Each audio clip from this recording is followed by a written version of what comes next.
I thought I had married a saint. For 10 years, that was the story I told myself, the story I told my mother, the story I told the women in my book club who looked at Mark with the particular hunger reserved for men who are handsome, wealthy, and kind all at once. Mark Whitfield, chief of cardiothoracic surgery at Ashford Regional. A man who remembered the names of every nurse's children, who never raised his voice, who kissed my forehead every morning at 6:15 before he left for rounds. A man who spent every night, without fail, in the basement of our historic home, behind a door with a biometric lock, working on what he called his private medical study. I never asked to see it. That was the deal we'd made, unspoken but absolute in the 10 years since we married. Mark gave me everything. The house, the security, the quiet, comfortable life I'd never dared imagine for myself. In exchange, I gave him privacy.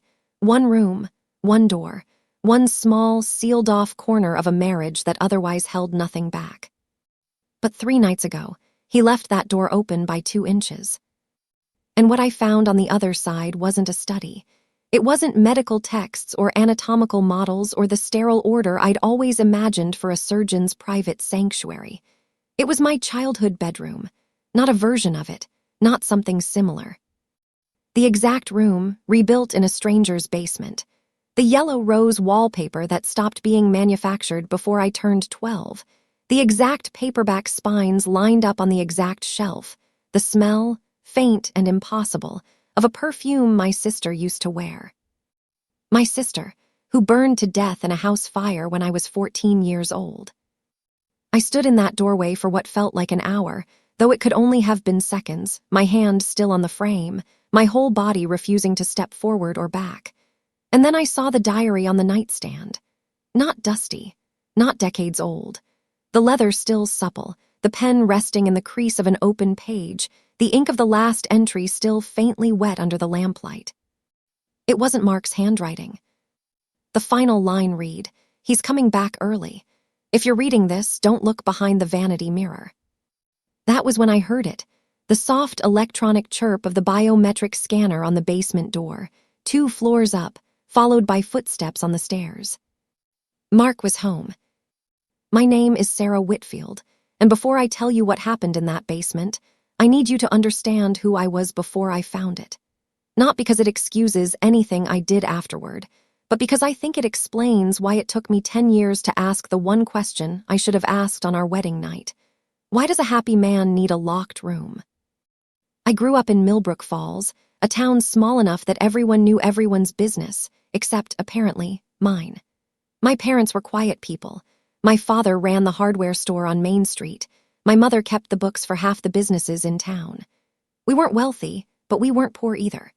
We were the kind of family that got mentioned in the church bulletin for bringing casseroles to funerals, not the kind that ever expected to be the subject of one. I had one sister, Emily, 2 years older than me, sharper than me, braver than me in every way a person can be brave. She was the one who climbed the water tower on a dare when we were kids. She was the one who told our father at 16 that she was applying to art school in the city and no amount of disapproval was going to stop her. She was in the particular language families used to sort their children into roles, the difficult one. I was the good one, the quiet one. The one who did as she was told. Emily died 3 days before her 18th birthday, in a house fire that started, according to the fire marshal's report, from a faulty space heater in her bedroom on the 2nd floor. I was 14. I remember the sound the firefighters made when they finally got the flames down. Not triumph, just exhaustion, the particular silence of men who already know they were too late. I remember my mother screaming Emily's name until her voice broke into something that wasn't a voice anymore. I remember my father not saying anything at all, not for 3 days, and then never quite being the same man again. There wasn't a body to bury. The fire had been that thorough. We had a funeral anyway, a closed casket with nothing in it but a few of Emily's things. A sketchbook that had survived because it was in her backpack at school, a silver bracelet, a photograph of the 2 of us at the lake the summer before. I remember thinking, even at 14, that it felt less like a funeral and more like a formality. Like everyone had already decided the story was over and this was just the paperwork. My parents never fully recovered. My mother developed the kind of grief that calcifies into routine. She kept Emily's room exactly as it was for years, dusting furniture no one sat in, until eventually, quietly, without ceremony, most of it was packed away. My father drank more than he used to and said less than he used to. I became, in the aftermath, the only child, the one who had to be enough for two. I met Mark 11 years later, at a hospital fundraising gala I'd been dragged to by a coworker. I was 29, working as an administrative coordinator at a nonprofit, still living in a one-bedroom apartment that smelled faintly of the restaurant below it. Mark was 36, already the youngest department chief in the hospital's history, and when he crossed a crowded ballroom to ask if I wanted to escape the small talk and get actual food from the catering table, I remember feeling, for the first time since I was 14 years old, like something good was about to happen to me and I was allowed to let it. He courted me the way men do in the movies my mother used to watch on Sunday afternoons, flowers that showed up at my office without explanation, a level of attentiveness that felt, at first, almost suspicious in its consistency. He asked questions about my life and actually remembered the answers. He asked about Emily once, gently, and when I told him the story, he didn't flinch or offer platitudes. He just took my hand and said, "That's an unbearable thing to carry. You don't have to talk about it again unless you want to." And then he never brought it up unprompted for the entire rest of our relationship, which I took, at the time, for extraordinary sensitivity. I understand now that there's a difference between a man who respects your grief and a man who has very specific reasons not to disturb it. We married 18 months after we met, in a small ceremony at the Botanical Gardens, my father walking me down the aisle with tears he tried and failed to hide, my mother clutching a handkerchief that had been Emily's. Mark's family, his parents were gone by then, and he had no siblings, consisted mostly of colleagues and a distant cousin from Vermont. I remember thinking it was strange, how alone he seemed in the world despite how full his life looked from the outside. I told myself it made us a matched set. Two people who understood loss well enough not to make each other explain it. We bought the house in Ashford 8 months into the marriage, a colonial revival built in 1911, on 4 acres at the edge of town, the kind of property that shows up in real estate listings with words like storied and original details. Mark fell in love with it during the walkthrough, particularly with the finished basement, which the previous owners had used as a wine cellar and workshop. He told the realtor, half joking, that a man needed somewhere in the house that was entirely his own. I didn't think anything of it then. Every marriage has its private corners. I had my own, in a way, a locked drawer in my dresser where I kept the few things I still had of Emily's, a ritual I never explained and Mark never asked about. What I didn't understand, standing in that sunlit basement during our final walkthrough, nodding along as Mark talked about installing proper lighting and maybe a workbench, was that I was looking at the room where, eventually, my sister would be kept. The biometric lock went in during our 3rd year of marriage. Mark framed it practically. He was bringing home sensitive patient files sometimes, research data, things that legally needed to be secured. It made sense, on paper, for a surgeon working on cardiac research to want a private, secure space. I remember the locksmith coming out from the city, a quiet man who didn't make small talk, spending most of a day installing a scanner that read Mark's fingerprint, and he told me almost as an afterthought, could be programmed for a second user if I ever wanted access. I never asked for that access. I want to be honest about that because it would be easy, telling this story, to make myself sound like a woman who was shut out against her will. I wasn't shut out. I chose not to knock. Part of it was respect.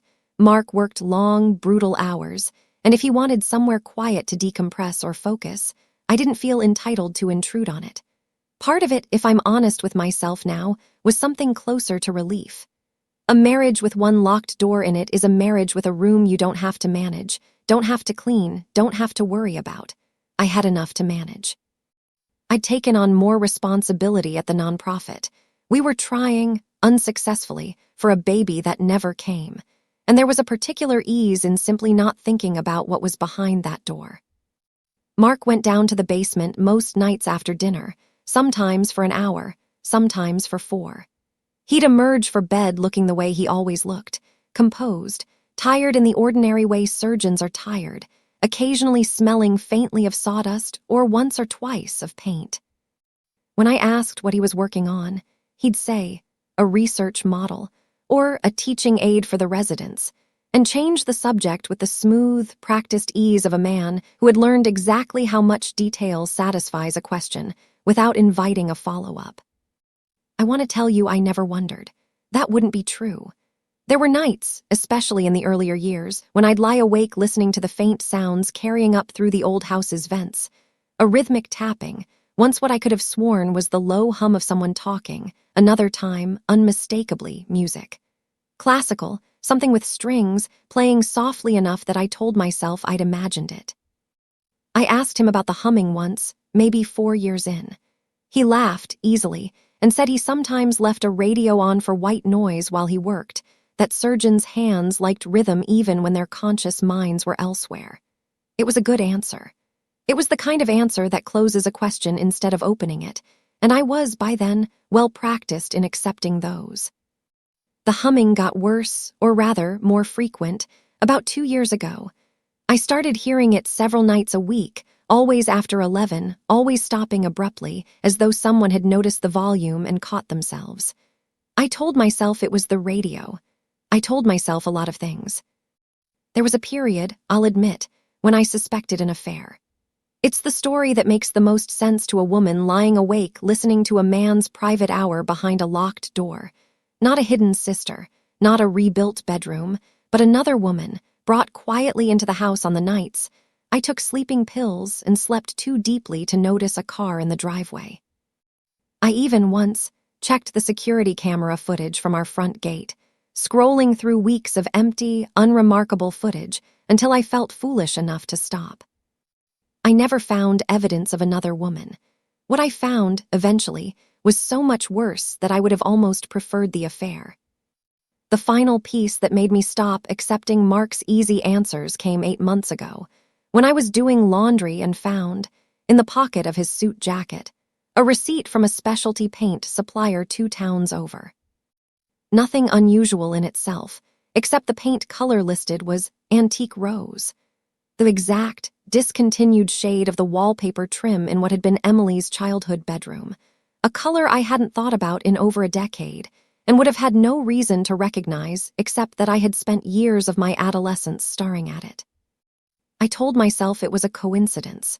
Paint companies reuse names. I put the receipt back in the jacket pocket and didn't mention it, and that night, lying in bed, I found myself doing something I hadn't done since we bought the house, genuinely wondering, with a cold, creeping specificity, what exactly was behind that basement door. I didn't get my answer for another 6 months. Mark was careful, the kind of careful that comes from a decade of practice, not from any particular vigilance on his part, since he had no reason to think I'd ever push. But 3 nights ago, everything changed, because for the first time in 10 years of marriage, Mark left for his medical conference in a hurry, running late, distracted by a call from the hospital about a scheduling conflict. And in that hurry, dropping his keys on the kitchen counter instead of taking them with him, he left behind a second set. A backup key, small and unmarked, that I recognized instantly because I'd seen the locksmith use one just like it during the original installation, a physical override for the biometric system, kept, I assume, in case the electronics ever failed. I stood in the kitchen holding that key for almost 20 minutes before I made the decision that changed everything. The basement door was heavier than I expected, solid oak reinforced with steel, and it opened without the mechanical chirp of the biometric scanner. The physical key bypassed the electronics entirely, sliding into a lock hidden beneath the scanner's housing. My hands were shaking.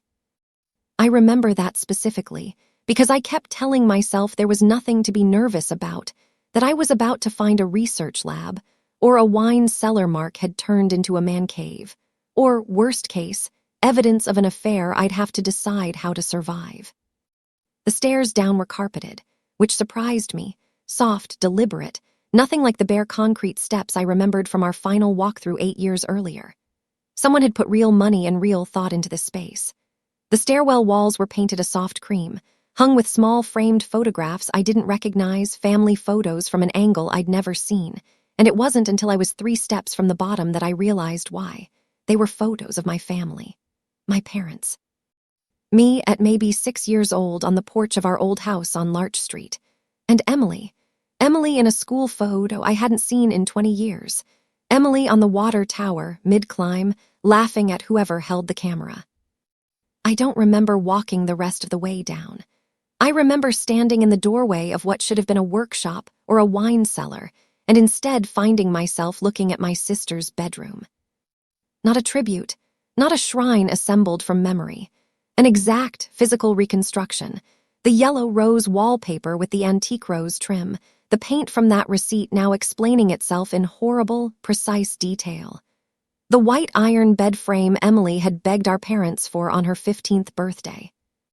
The bookshelf, and on it, the exact books, not similar copies, but books that looked worn in the specific ways I remembered, spines cracked at the same pages, one paperback missing its cover exactly the way Emily's copy had been missing its cover since she dropped it in the bathtub reading it.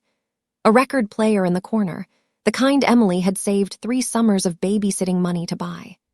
A closet, slightly ajar, with clothes hanging inside that I recognized down to specific stitching. And underneath it all, so faint I told myself for one merciful second that I'd imagined it, her perfume.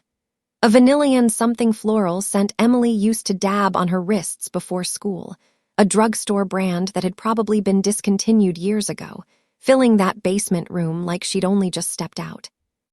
I don't know how long I stood in the doorway.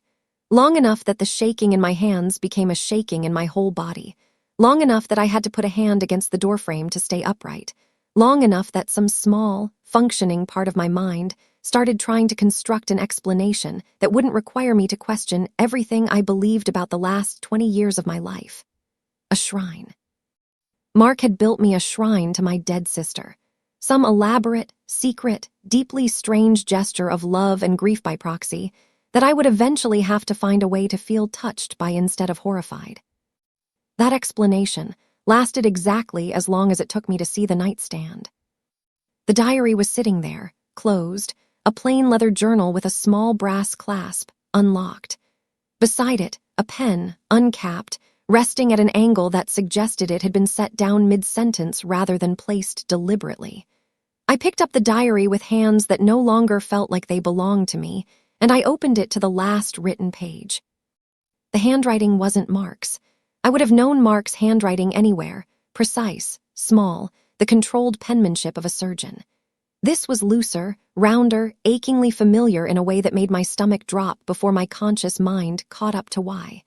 I had seen this handwriting on birthday cards, on notes left on my pillow, on the inside cover of a sketchbook that had survived a fire that supposedly took everything else.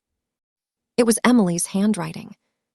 The entries went back months, dated, specific, mundane in the way real diaries are mundane. Complaints about being cold, a description of a dream, a single entry 3 weeks old that simply read, 10 years today. Does she still think about me, or did she let herself stop? And the final entry, the one with wet ink, the one that stopped my heart in that basement doorway 3 nights ago. He's coming back early. If you're reading this, don't look behind the vanity mirror. Sarah, if it's you, I need you to know I didn't want it this way. I've wanted to tell you for 10 years. He wouldn't let me. Please, just this once, be brave the way you never let yourself be. Look behind the mirror. And then get out before he gets home. I didn't get the chance to look behind the mirror. Because at that exact moment, I heard the front door 2 floors above me open and close, and Mark's footsteps, unhurried, familiar, already heading toward the kitchen where he would notice, within seconds, that his backup key was missing from the drawer where it belonged. I had maybe 90 seconds. I understood that with a clarity that surprised me, some cold, practical part of my brain cutting through the panic to do simple arithmetic. The length of time it would take Mark to walk from the front door to the kitchen, notice the missing key, and descend the stairs to the one room in the house he had spent a decade protecting. I did not use those 90 seconds to run. I understand, telling this now, how that sounds. Every instinct in my body was screaming at me to get up those stairs, get out the basement's exterior door if there was one, get anywhere that wasn't in this room when Mark arrived. But some other instinct, quieter and stranger, one I didn't fully trust until much later, told me that running would only buy me a delay. That whatever this was, whatever Mark had built, whatever Emily had become, whatever 10 years of marriage had actually been resting on top of, running from it wouldn't make it stop existing. It would only mean I found out the truth some other way, some worse way, without ever having had the chance to ask the questions myself. So instead, I closed the diary. I set it back on the nightstand at the angle I'd found it, and I walked, on legs that barely held me, toward the vanity mirror on the far wall, an antique piece, ornately framed, that I now recognized with a jolt as having belonged to our grandmother, a piece I'd assumed had been lost in the fire along with everything else. I didn't get the chance to look behind it. The basement door opened above me with the soft mechanical chirp of the biometric scanner, followed immediately, unmistakably, by the sound of the physical lock disengaging as well, which meant Mark already knew, before he'd even reached the top of the stairs, that someone had used the backup key. He must have felt for it in the kitchen drawer, found it missing, understood instantly what that meant. His footsteps on the stairs were fast. Not the unhurried pace of a man returning to his private study for an evening's work, but the pace of a man who had just realized, with total certainty, that the one door he'd spent 10 years protecting had been opened. I turned to face the doorway as he reached the bottom of the stairs, and for one suspended moment, we simply looked at each other. Me standing in the middle of my dead sister's rebuilt bedroom, him standing in the doorway in his travel clothes, an overnight bag still slung over one shoulder, his face doing something I had genuinely never seen it do in 10 years of marriage. Not anger, exactly. Not even panic, not at first. Something closer to grief. The specific, exhausted grief of a person watching a lie they've maintained for a decade finally, irreversibly end. "Sarah," he said, and his voice was quiet, careful, the same voice he used with patients' families in the moments before delivering terrible news. "I need you to stay calm. I need you to let me explain before you do anything." "Explain what, Mark?" My own voice came out steadier than I expected, steadier than I felt. "Explain why there's a room in our basement that's an exact copy of my sister's childhood bedroom. Explain why there's a diary in her handwriting with today's date in it. Explain."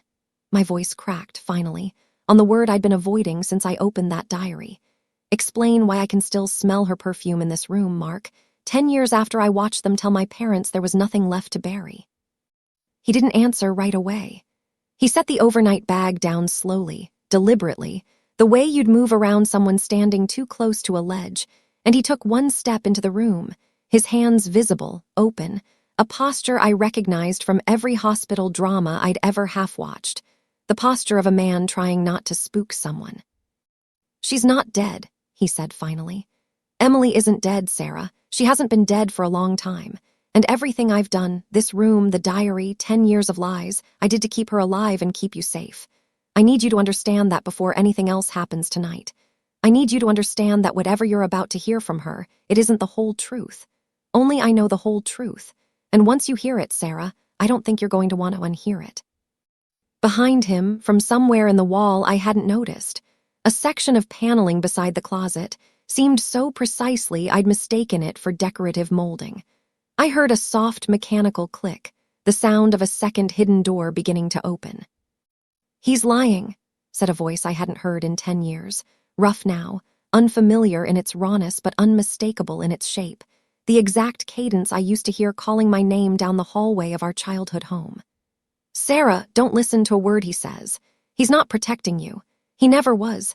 He's been protecting himself, and now that you know I'm alive, he's going to have to decide what he's willing to do to make sure it stays that way." I turned toward the sound of the hidden panel sliding fully open, and for the first time in 10 years, I found myself looking at my sister's face. She looked older than the girl in the photographs, older than the 17-year-old frozen forever in my memory, but she was unmistakably Emily. The same sharp cheekbones our mother used to say came from her own grandmother. The same slight gap in her front teeth that she used to be self-conscious about until she stopped caring what anyone thought. 10 years had put lines at the corners of her eyes and threaded gray through hair that used to be the same dark brown as mine, but the eyes themselves hadn't changed at all. They were still Emily's eyes, still holding that particular mix of defiance and mischief that had made her the difficult one, the brave one, the one I'd spent a lifetime being compared to and coming up short. She was thin in a way that worried me instantly, in a way that spoke of years spent somewhere she couldn't move freely, couldn't feel the sun on her skin whenever she wanted to. She wore a plain gray sweater, sleeves pushed up, and I could see, even from across the room, a thin white scar tracing the inside of her left forearm, old and long-heeled. Emily. Her name came out of me as barely more than a breath. 10 years of grief, 10 years of a closed casket with nothing in it but a sketchbook and a bracelet, 10 years of watching my mother dust furniture in a room no one used. All of it collapsed in on itself at once, and I didn't know whether what I was feeling was joy or fury or some entirely new emotion that human language hadn't built a word for yet. "I know," she said softly, stepping fully into the room now, her eyes never leaving my face. "I know this is impossible. I know you buried a casket for me. I know Mom kept my room exactly the same for years because she couldn't let herself believe I was really gone. I've had 10 years to imagine this moment, Sarah, and I still don't know how to make it make sense." "Emily, don't," Mark started, and there was something in his voice now that hadn't been there a moment ago. Not the calm, measured tone of a surgeon delivering bad news, something closer to fear. "Don't what, Mark?" she snapped, and the anger in her voice was old, worn smooth by repetition, the anger of someone who has had the same argument in her head 1,000 times without ever getting to have it out loud. "Don't tell her the truth. I've been telling her the truth for 10 years in a diary you let me keep because you thought it made you look like less of a monster. Well, she found it. She's standing right here. So why don't you tell her the truth yourself, or should I?" I looked between them, my husband and my sister, two people who apparently knew each other far better than either of them had ever let me know either of them, and I felt something harden in my chest that surprised me with its coldness. Whatever grief I'd expected to feel in this moment, whatever joy at finding Emily alive, was being crowded out by something more urgent. The understanding that I was standing in a locked basement with two people who had both, in their own ways, spent a decade lying to me, and only one version of the truth was going to get me out of that room with any clarity at all. "Somebody," I said, and I was surprised by how level my voice came out, "is going to explain to me, right now, why my sister has been alive in this house for 10 years and I didn't know." Mark exhaled slowly, and for the first time he looked less like a surgeon and more like a man about to confess to something he'd rehearsed confessing to for a very long time.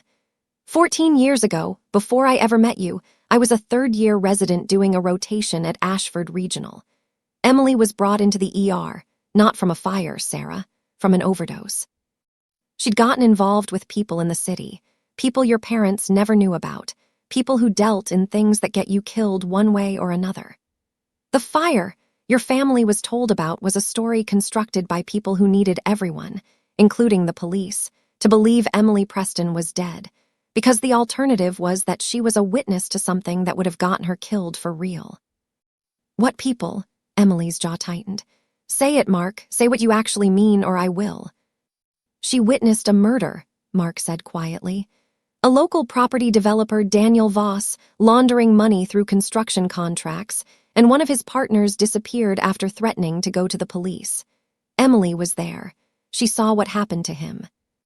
And when Voss's people found out there was a witness, the safest thing anyone could think to do, the police included, because Voss had half the department in his pocket back then, was to let the world believe Emily Preston had died in that fire and quietly relocate her under protection." "And you knew this how?"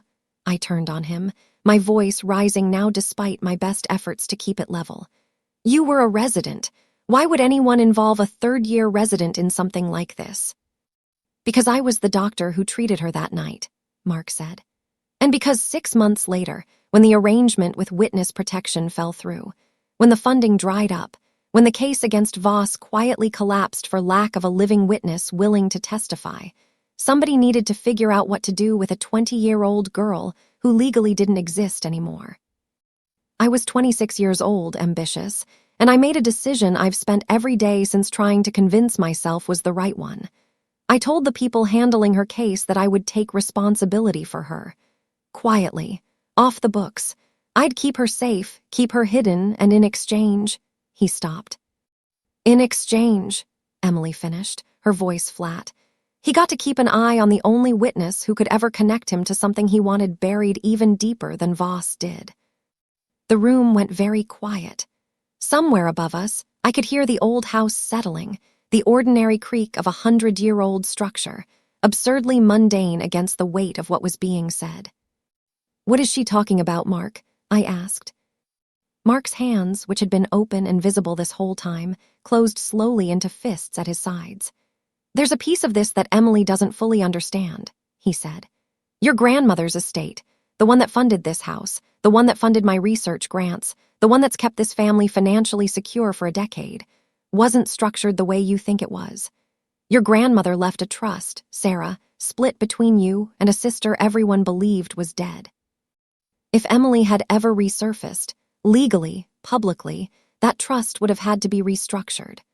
Her share, which has been quietly accruing and which I have had limited discretionary access to as the executor, would have gone to her directly instead of remaining under my management." I felt the floor tilt slightly beneath me, the particular vertigo of understanding, all at once, that a decade of your life had been shaped by motives you never once suspected. "You kept her hidden," I said slowly, "so that you could keep control of her half of Grandma's trust." "It's more complicated than that." "Is it?" Emily's laugh was short, bitter, humorless. "Is it really more complicated than that, Mark? Because from where I've been standing for 10 years, in a basement built to look like a bedroom I outgrew before I turned 18, it seems fairly simple. You found a scared 20-year-old with a target on her back and a legal identity worth protecting, and you realized that keeping her safe and keeping her profitable were the same job.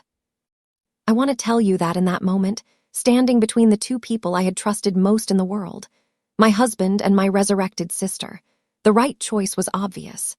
It wasn't. Because even as Emily spoke, even as her anger painted Mark as a man who had traded her freedom for financial control, something in the timeline didn't sit right with me. Some detail my mind kept snagging on the way a splinter catches fabric. "If you've been trapped down here," I said slowly, looking at Emily, "if Mark has been controlling your money and your freedom for 10 years, why does this room have a record player? Why does it have books you clearly kept adding to over the years? Because I recognize titles that weren't even published when we were kids. Why is there a diary with a brass clasp that unlocks from the inside, sitting on a nightstand you had easy access to, in a room with a door that just opened from a hidden panel I never even knew existed?" Emily's expression flickered, so briefly I almost missed it, a fraction of a second where the righteous anger slipped and something more calculating moved underneath it. "Because he's careful," she said, but the certainty in her voice had thinned. "Careful enough to hide you for a decade," I pressed, "but careless enough to leave a diary out with today's date in it, timed almost perfectly for me to find it during the one window Mark would be out of town. Careless enough that the entry practically told me where to look and what to think before I'd even heard either of your sides of this." "Sarah," Mark started. "I'm not finished." I kept my eyes on my sister, watching the calculation behind her expression sharpen instead of soften. 10 years, Emily. 10 years, and you never once tried to get a message to me. Not through Mom before she passed. Not through Dad. Not through anyone. A woman clever enough to survive witness protection. Clever enough to build a life in the shadows of her own family's house, without me ever hearing more than a hum through the vents. That woman couldn't find one way, in 10 years, to get 3 words to her little sister. I'm still alive. The silence that followed told me more than either of their explanations had. "I couldn't risk it," Emily said finally, but the conviction was gone from her voice now, replaced by something closer to calculation recalibrating on the fly. "Voss's people are still out there, Sarah. Any contact could have." "Voss died 8 years ago," Mark said quietly, and both Emily and I turned to look at him. "Liver failure in a federal facility after he was finally convicted on an unrelated fraud charge. It's been public record for 8 years. She's known that for at least 6, because I told her myself, the year I stopped renewing certain precautions because they were no longer necessary. The room went silent again, but it was a different silence now. Not the silence of shock, but the silence of a story collapsing under its own weight. "So the danger's been gone for years," I said slowly, looking at my sister. "And you still didn't reach out to me. You still stayed down here, in a room Mark apparently kept rebuilding and updating for you, on your instruction, complete with a hidden panel, and an unlocked diary conveniently placed for me to find at exactly the moment I'd be most vulnerable to whatever story you wanted me to believe first." "You don't understand what it's like," Emily said, and her voice cracked now, but I found myself, for the first time in this entire nightmare, unmoved by it. To exist and not exist. To watch your own sister build a life you're not allowed to be part of. "Then why didn't you leave?" I asked. "If Voss was gone, if the danger was gone, if all that was left was Mark's control over the trust, why stay hidden at all? Unless staying hidden, and staying angry, and staying exactly where you could control what story I heard and when, was worth more to you than actually being my sister again." Neither of them answered that, and in the silence, standing in the room built from a decade of two people's competing lies, I finally understood the actual shape of what had happened to me. Mark had kept my sister a secret to protect his control of a trust. That much, I believed, was true. His guilt was too specific, too detailed, too consistent with a man confessing rather than performing. But Emily hadn't been a prisoner in the way she wanted me to believe. She'd been a co-conspirator who had simply lost her nerve to come forward once the real danger passed, and who now, faced with unexpected discovery, was scrambling to cast herself as the victim of a story she'd had every opportunity to end herself. Two liars. Two versions of a decade I'd spent believing I had a full life, when in truth I'd had half of one, built on a foundation neither of them had ever intended me to see clearly. "I need both of you to stop talking," I said, and my voice came out steadier than either of them expected, steady enough that they both actually went quiet. "I need you to understand something. I spent 10 years believing my sister was dead, grieving her, watching our parents fall apart over her. I spent 10 years married to a man I believed had no secrets from me, building a life on a foundation I now understand was rotten from the start. And the two of you, standing here, arguing over which one of you gets to control the narrative of what happened to me, haven't once, in the last 10 minutes, actually apologized to me. You've explained yourselves. You've blamed each other. Neither of you has said you're sorry." I looked at the diary on the nightstand, then at the hidden panel still standing open in the wall, then, finally, at the vanity mirror I'd never gotten the chance to look behind. "I'm leaving this room," I said, "and I'm going to go look behind that mirror myself, because I suspect whatever's back there is the one piece of this story neither of you has decided how to spin for me yet." Mark moved first, a half step forward, his hand raised slightly, not aggressive but urgent, the posture of a man trying to stop something from happening rather than someone. "Sarah, wait." But I was already moving, and something in my face must have told him that stopping me physically was a line neither of us wanted him to cross, because he didn't follow through on the motion. Emily said nothing at all, which told me more than anything she could have said. She simply watched, arms folded tightly across her thin frame, as I crossed the room to the antique mirror that had belonged to our grandmother. It swung open on a hinge I hadn't noticed, revealing not a hidden passage or a second room, but a shallow recessed safe built directly into the wall, its door already slightly ajar, unlocked, waiting, exactly the way Emily's diary entry had promised. Inside were 3 things: a slim folder of documents, a small flash drive, and a sealed envelope with my name written on the front in handwriting I recognized instantly as my grandmother's. My hands trembled as I opened the envelope first. Inside was a single page, dated 11 years ago, written, I realized with a jolt, in the final months before my grandmother's death, well before Emily's death, well before any of the events I just heard described in that basement. "Sarah," it read, "if you are ever reading this letter, it means something has finally gone wrong enough that the safeguards I built into your inheritance have been triggered. I want you to know, before anything else, that I never trusted your mother's judgment about money, and I trusted your father's even less. I did trust you. That is why I structured the trust the way I did, with provisions that would only ever become relevant if someone attempted to conceal, control, or manipulate its terms without your knowledge. If you are standing in a room that required this letter to be found, someone has broken that trust. The documents alongside this letter will tell you exactly how and exactly what recourse you have. I love you. I am sorry I am not there to explain this to you myself. Be as brave as your sister always was, and braver than she needed to be. I opened the folder next. What I found inside took the situation, already reeling, and reoriented it entirely.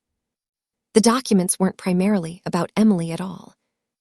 They were financial records, trust disbursement statements, spanning nearly a decade, showing regular withdrawals from what was labeled as Trust Beneficiary Support, EP, routed not to any account benefiting Emily, but into a private research fund controlled entirely by Mark, used to finance equipment purchases, a private lab space he'd never once mentioned to me, and most damning of all, payments to a private investigator whose retainer agreements, attached in the folder, specified his task explicitly: locating and monitoring any individual attempting to independently verify the status of Emily Preston.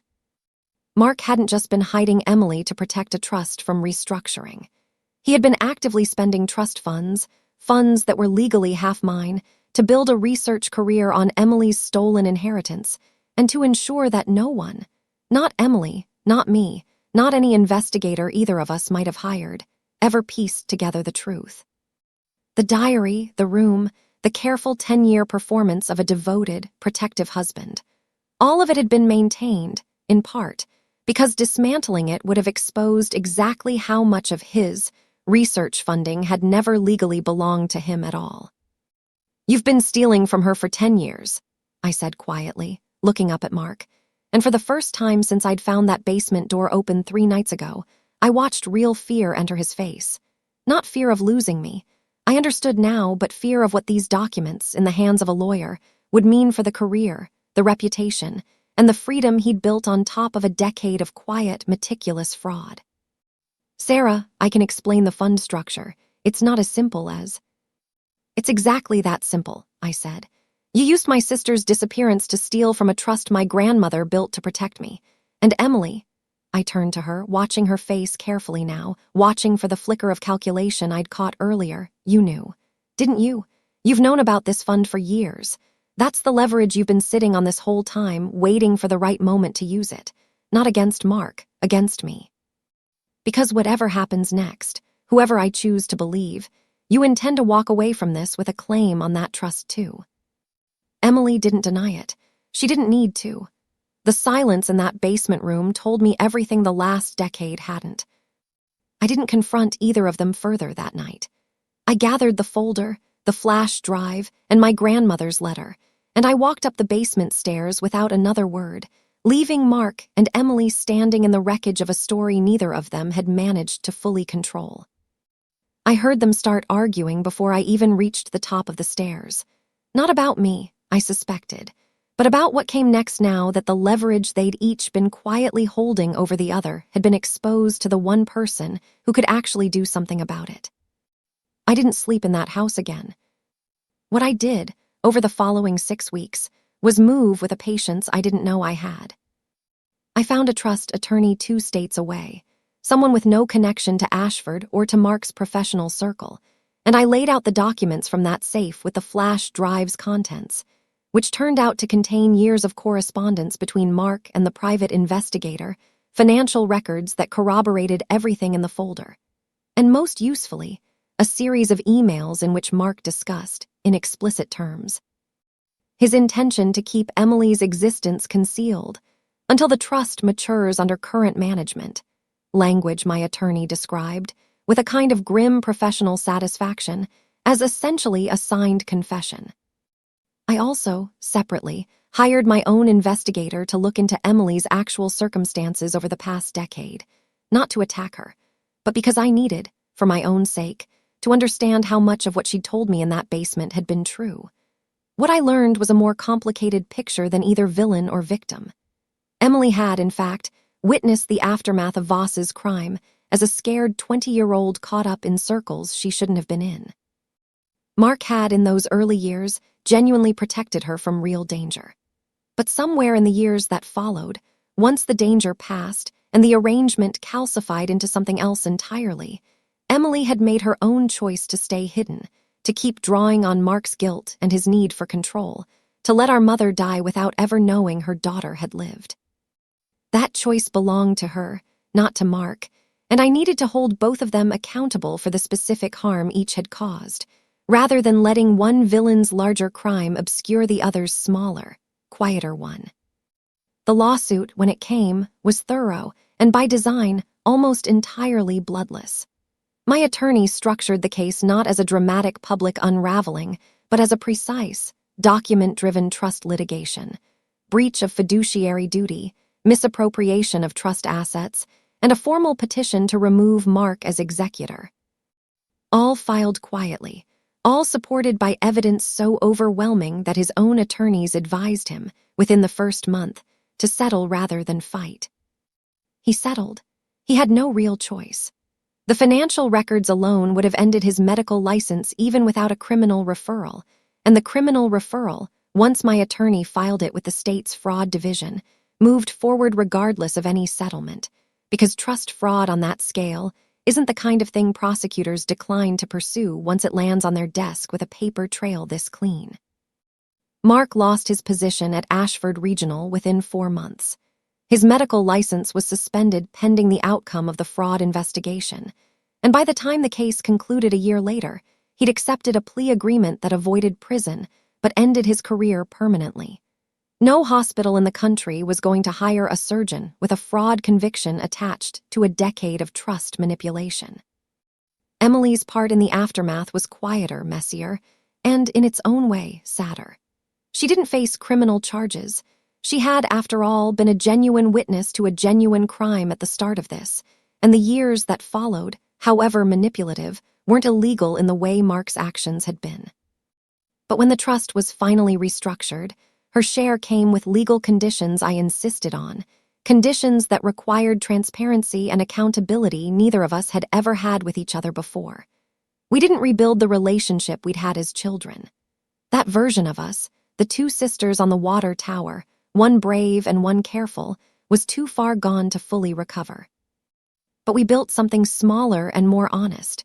Occasional dinners, careful conversations, a slow, imperfect process of two women learning to trust each other again after a decade neither of us had chosen, but both of us had, in different ways, allowed to continue longer than it needed to. I sold the house in Ashford 8 months after that night in the basement. I couldn't live in a home that had a room built for keeping secrets, no matter how thoroughly I stripped it down or repainted it afterward. The new owners, I heard through a mutual acquaintance, turned the basement back into a wine cellar, which felt like the right kind of ending for a room that had spent a decade being something it was never honestly meant to be. I think often about the woman I was before I found that door left open 2 inches, the woman who had made a quiet peace with not asking questions, who had mistaken privacy for intimacy and silence for safety. I don't blame her entirely. She was doing what a lot of us do in marriages, in families, in any relationship built on trust. Choosing not to look, because looking felt like a betrayal of the very love that was supposed to make looking unnecessary. But I've learned, in the years since, that real trust isn't the absence of questions.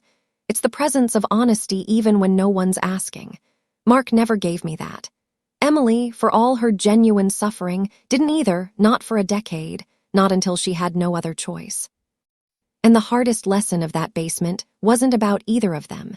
It was about myself, about how long I was willing to accept comfortable silence over uncomfortable truth, and what it eventually cost me to keep choosing the former.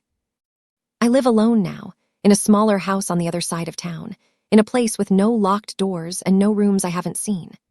I keep my grandmother's letter framed on my desk, not as a trophy, but as a reminder that the people who love us best aren't always the ones standing closest to us in the moment, and that sometimes the truest form of protection is simply telling someone the truth early enough that they never have to find it themselves, 3 nights before their whole life quietly comes apart.